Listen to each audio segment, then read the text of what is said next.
আসসালামু আলাইকুম। বিসমিল্লাহির রহমানির রহিম। শ্রম আইন নিয়ে আলোচনা করার জন্য আরো একটি পর্ব নিয়ে আপনাদের মাঝে উপস্থিত হলাম। আমি হুসাইন আহমেদ আকাশ, সাধারণ সম্পাদক, বাংলাদেশ প্রগতিশীল নির্মাণ শ্রমিক ফেডারেশন। আশা করি সকলে ভালো আছেন। দেশ ও প্রবাসে সকল সেক্টরে সকল শ্রমিকদেরকে জানাই সংগ্রামী শুভেচ্ছা ও আন্তরিক অভিনন্দন। সংগ্রামী সাথী ও বন্ধুগণ, আজ আমরা আলোচনা করব শ্রম আইনের ধারা 268 নিয়ে। চাঁদা 3 বছরের অধিক কাল যাবৎ চালু আছে। এইরূপ প্রত্যেক চা বাগানের মালিক তাহার চা বাগানের কোন শিক্ষাধীন শ্রমিক ব্যতীত 1 বছরের অধিক কাল যাবৎ কর্মরত আছেন, এইরূপ প্রত্যেক শ্রমিক সম্পর্কে তাহার মূল মজুরি 7.5% হারে ভবিষ্যৎ তহবিলে চাঁদা প্রদান করিবেন।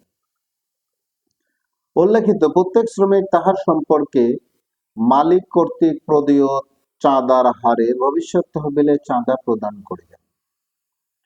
কোন ক্ষেত্রে এই ধারার অধীনে প্রদেয় কোন চাঁদার টাকা ভগ্নাংশ জড়িত থাকিলে উক্ত ভগ্নাংশ নিকটস্থ পূর্ণ টাকা লইয়া আসিতে হইবে। যদি কোনো ক্ষেত্রে এই আইন বলবৎ হইবার সময়ে কোনো প্রচলিত ভবিষ্যৎ তহবিল প্রদত্ত চাঁদার হার এই ধারায় নির্ধারিত চাঁদার হার হইতে উচ্চতর হইয়া হয়, তাহা হইলে উক্ত উচ্চতর হারে উক্ত তহবিলে চাঁদা প্রদান করিয়া যাইতে হইবে।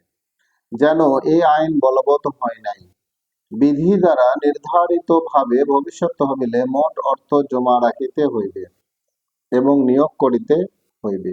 সংগ্রামী সাথী ও বন্ধুগণ, অত্যন্ত গুরুত্বপূর্ণ একটি বিষয় নিয়ে আজ আমরা আলোচনা করলাম। আশা করি সকলে বুঝতে পেরেছেন।